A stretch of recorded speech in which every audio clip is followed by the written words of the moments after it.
Welcome to Forward with NACCE, Inspiring Entrepreneurial Action, a podcast that shares the stories of everyday entrepreneurs, entrepreneurial leaders, and the communities that support us. We hope that this diverse collection of stories brings you inspiration, inspires you to take action, and ignites entrepreneurship in your community as we make our way forward together. Welcome to Forward with NACCE. This episode is a replay of an inspiring discussion held during the 2021 Future Building Summit in Minneapolis, Minnesota. It was sponsored by the Kauffman Foundation and included inspiring thinkers and leaders from all sectors: government, business, policy, and philanthropy. We talk about charting a new course and rebuilding in 2022. Thank you for joining us. Enjoy.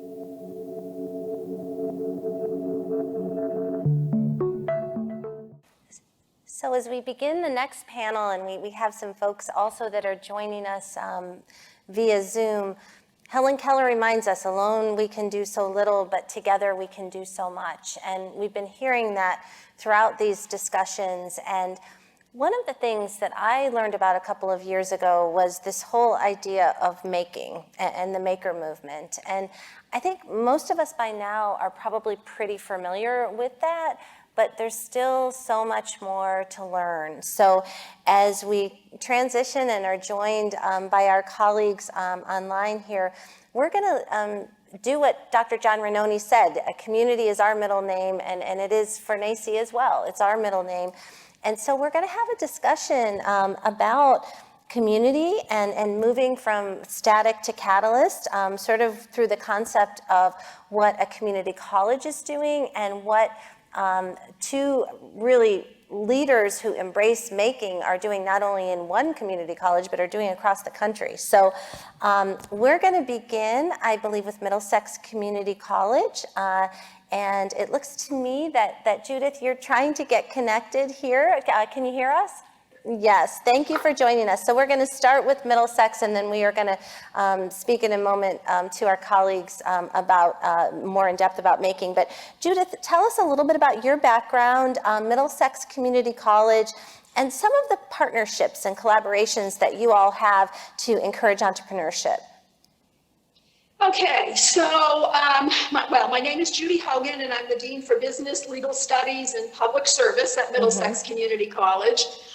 We have one of the oldest entrepreneurship programming in the country. In September, it was 51 years old, so we're very proud of that. We serve about 8,000 students on 2 campuses in Bedford and Lowell.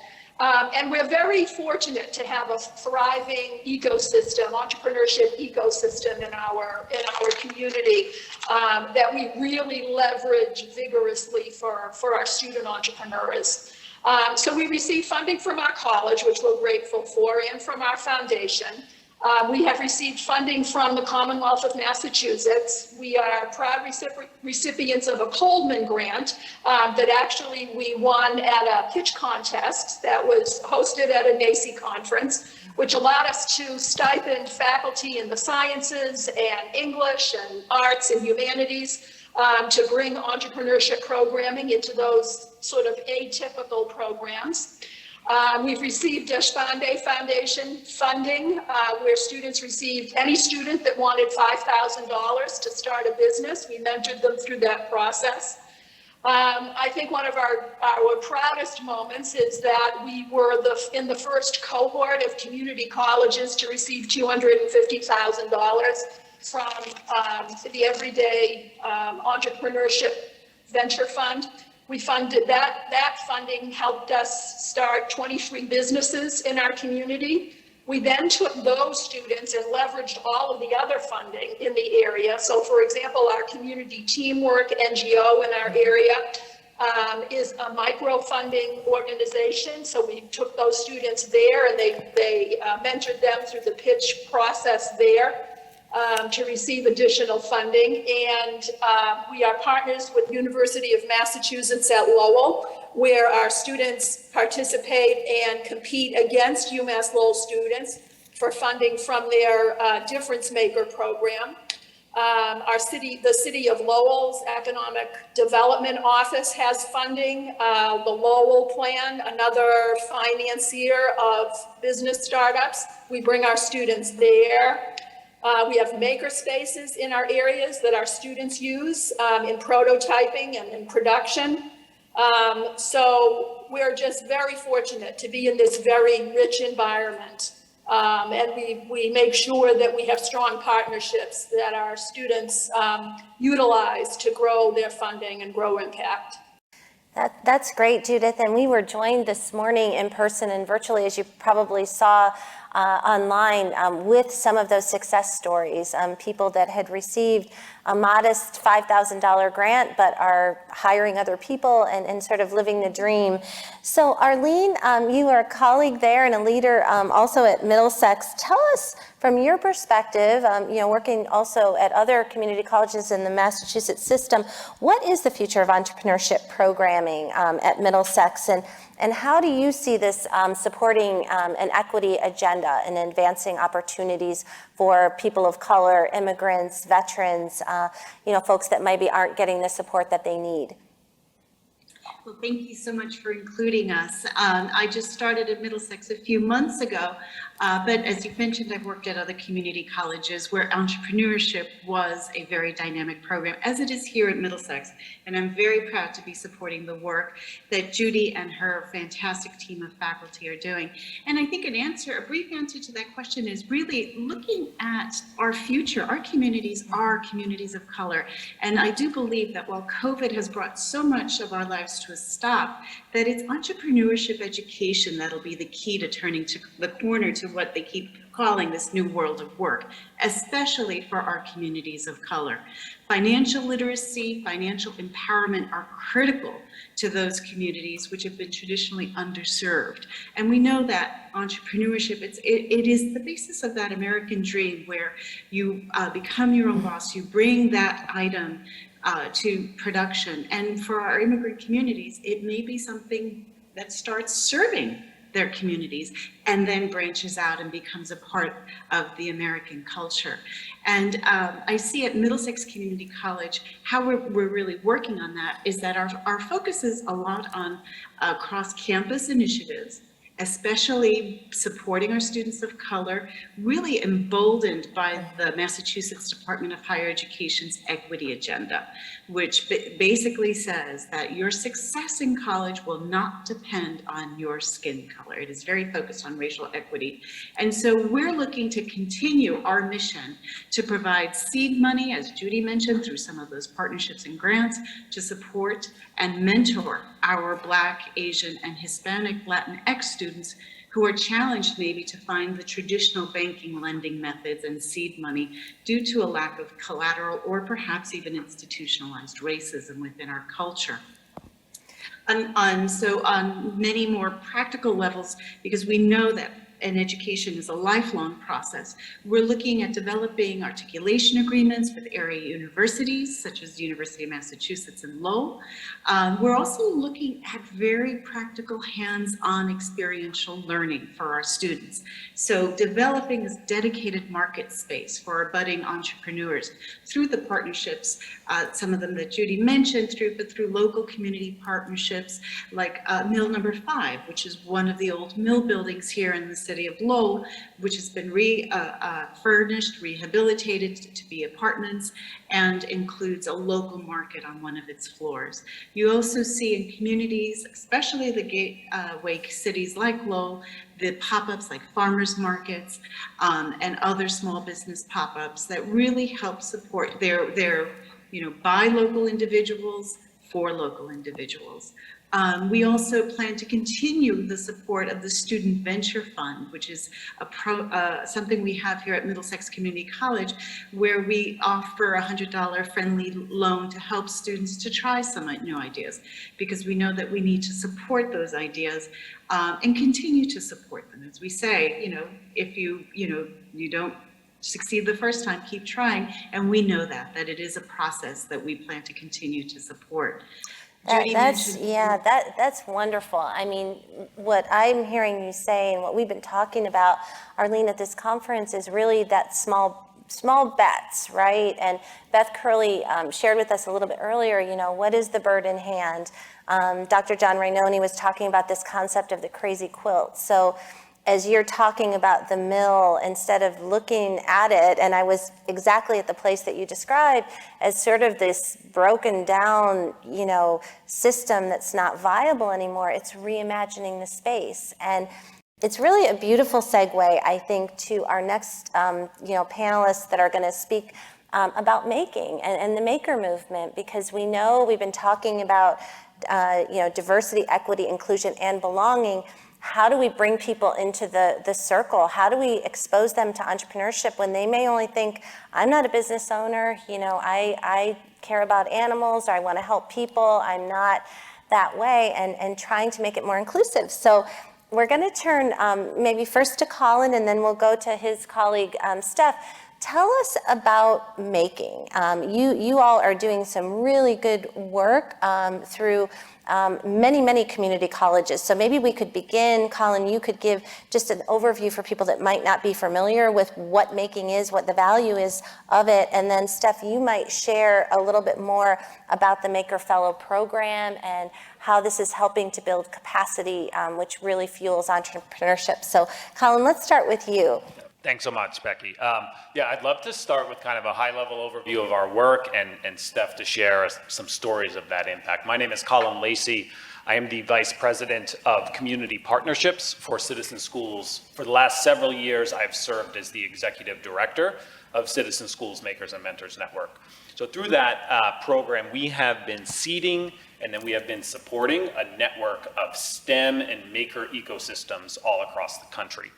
And when we say ecosystems, these are cross-sector collaborations, so schools, higher education, industry partners, local nonprofits that have aligned on a specific and common vision for how they will scale maker-centered learning and STEM mentorship in their community, and we provide a set of supports to do that.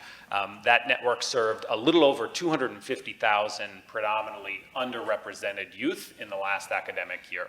One of those programs, and also just when we say sort of making and maker-centered learning, we see that as opportunities for young people to imagine, design, and then create. It's cross-disciplinary, it includes the arts and design, and it pulls in science, technology, engineering, and math. And in particular, we place a heavy emphasis on mentorship through that process as well.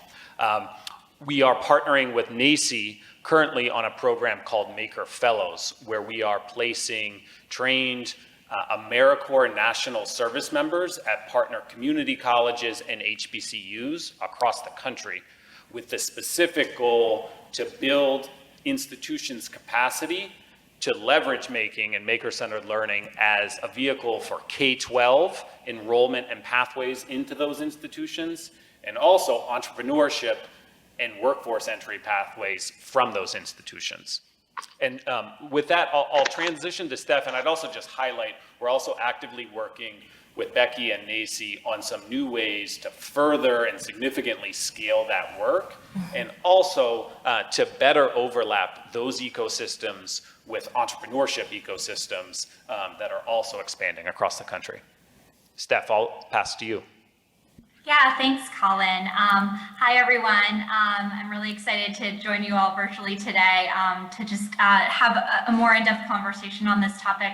As Becky mentioned, my name is Stephanie Santoso. I'm currently the Director of Strategic Initiatives for Citizen Schools Makers and Mentors Network, and I also served as the first Senior Advisor for Making at the White House Office of Science and Tech Policy during the Obama administration.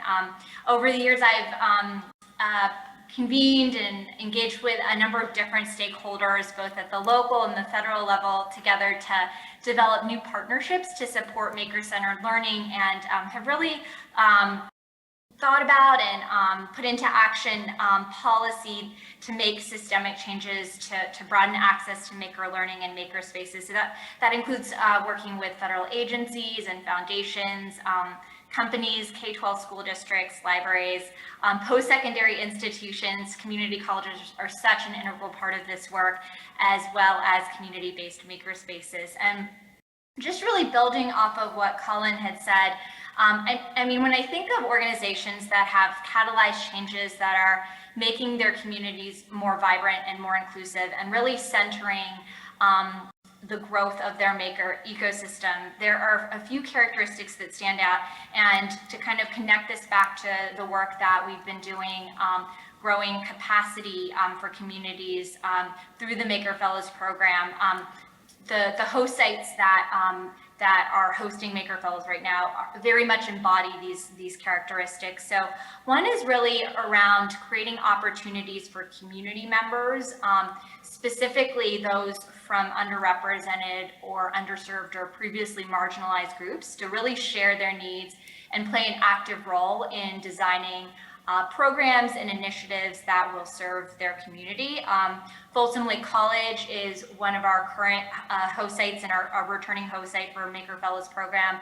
And they've developed some really wonderful, deep relationships with community-based organizations in Northern California, where they're working on engaging homeless and displaced youth in maker-centered learning opportunities, and really creating opportunities for those youth and those students to share their ideas and their voice and express what their needs are.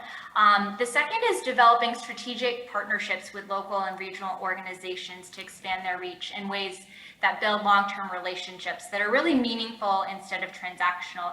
And then the third is really developing a plan for sustainability.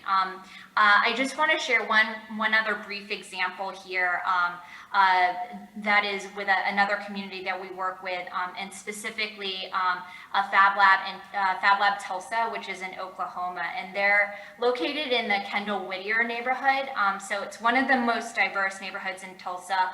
It's got a significantly large population of Latino families, and the Fab Lab there has been around since I believe 2008, and they really recognize the opportunity that makerspaces and Fab Labs can play in creating pathways for community members to develop skills and expertise that are really needed by local and regional companies. And so they've been developing a program focused on training participants in new manufacturing technologies and 21st century digital fabrication tools. They're working really closely with the University of Tulsa there, as well as the Regional Chamber of Commerce's Manufacturing Council.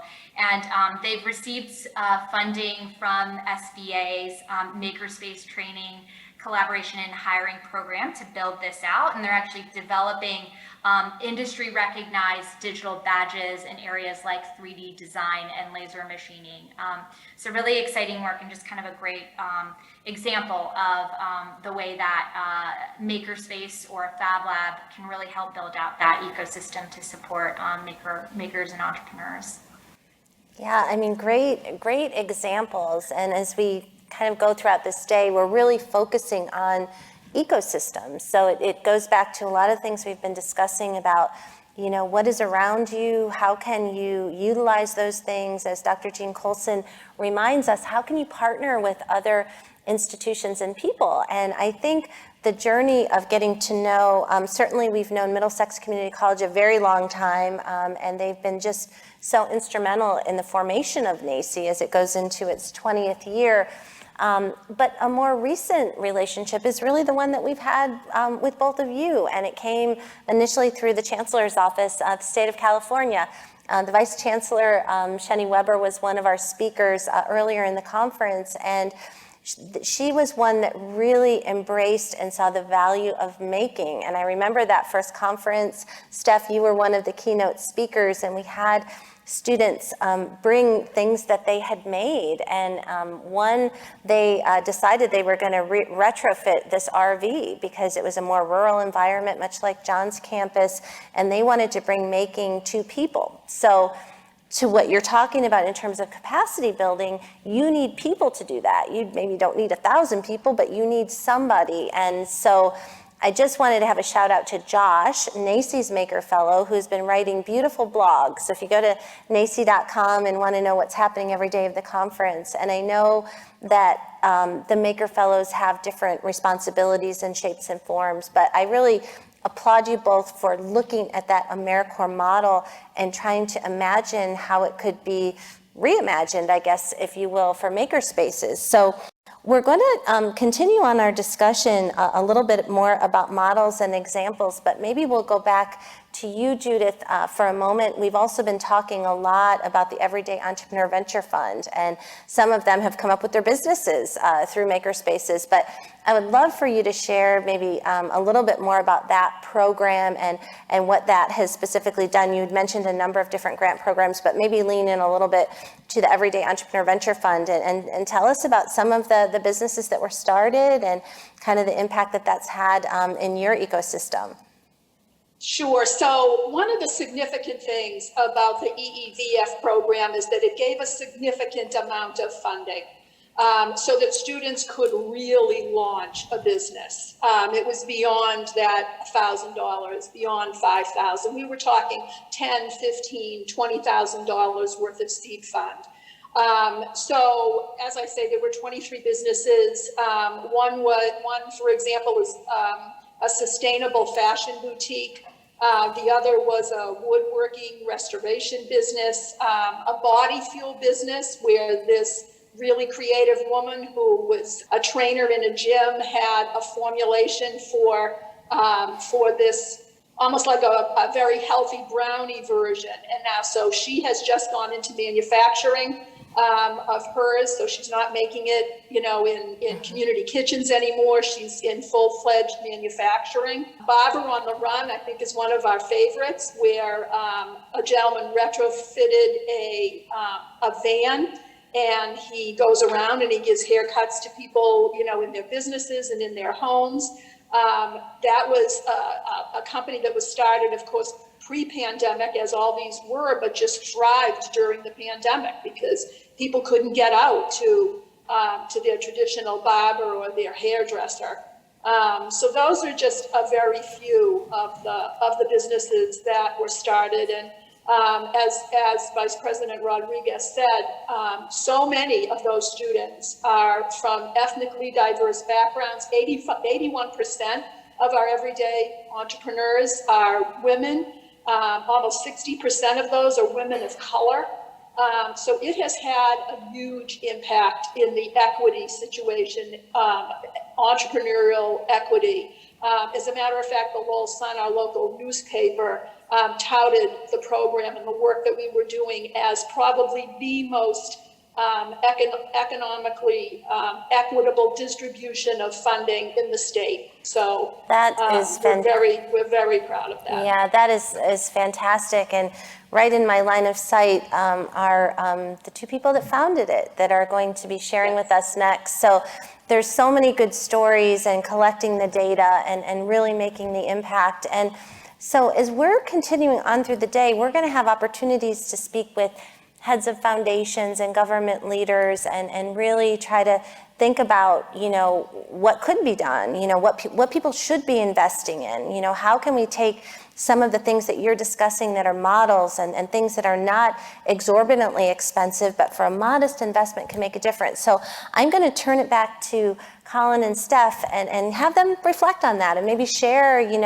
ideas that they have for big visions and how might the whole ecosystem that's really supported by government leaders, community colleges, and importantly foundations, what can be done? Thanks for the question, Becky.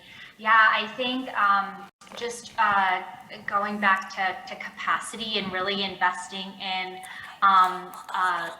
the local talent within a community to really ensure that talent, and when I say talent, those are real people, right, with real lives and families, that they, if they want to have the opportunity to live and work in that community long term is so important. And I think sometimes, when I look across sort of the funding space and just in the work that I've done with foundations and other philanthropic organizations, there's just so much wonderful work being done to invest in projects and programs, which are very critical and very important for communities. But I think there's an untapped opportunity here to really level up on investing in people. because we know that without individuals, without community leaders, those programs, those wonderful initiatives, they won't last. They won't, that they're there, and maybe they're there for the length of time that they get funding for, but then they can disappear. And so I think really thinking about, from an intergenerational perspective, how are we going to continue to sustain the opportunities generation upon generation for communities, and really leaning into supporting that capacity and supporting that local talent. And then I'll turn it over to Colin to build off of that. Thank you, Steph. And just to double down on leveling up on people, and I think honestly just some reflections that I've had just over these last few days, learning from this network. Last night I spent several hours in my hotel room reflecting on some research by the economist Raj Chetty on patents and tax returns, which may sound like a strange way to spend Tuesday night, but the last 2 days inspired that. The headline data points from that are that young people from the upper quintile in parental wealth that perform near the bottom in math are still more likely to become inventors than young people in the bottom quintile in parental wealth that perform at the top in math for performance. Meanwhile, when that data is broken up by race, white children are 3 times more likely to become inventors than black children. To say that, and to say it more directly, the single most important determining factor as to whether a young person will become an inventor is the wealth of their parents. And the second most important factor is whether they are white. This is a reality that threatens, from an equity standpoint, the very notion of the American dream and social mobility, and from a competitiveness standpoint, it threatens our economic survival. Last night, I was reflecting on what I have learned from this network over the last few days, Impact Ed, from NACCE, from you, Dr. Corbin, and this network. And it is that our community colleges, our HBCUs, our Hispanic serving institutions, our tribal colleges, our rural institutions are the gateway to opportunity and to innovation in this work.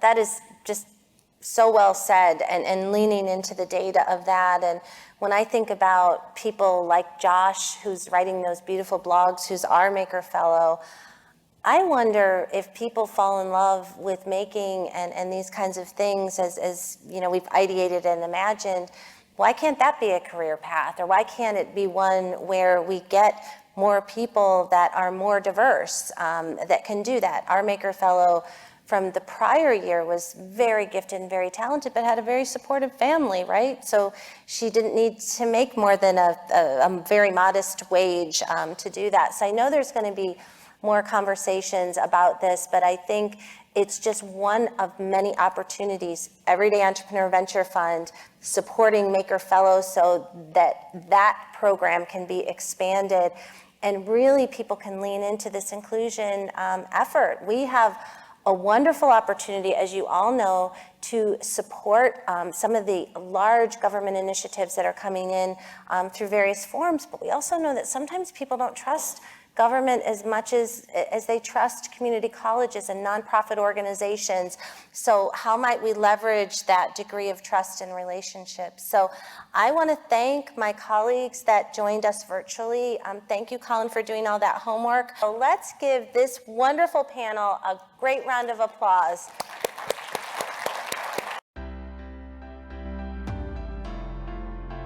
We hope that you will continue to explore the many ways to define entrepreneurship with NACCE as we celebrate opportunity, failing forward, and success, learning from one another along the way. Subscribe to this podcast on your favorite platform and follow at NACCE on social media, and learn more about us at nacce.com/podcast. Stay tuned for a new episode each week. We look forward to making our way forward together with you.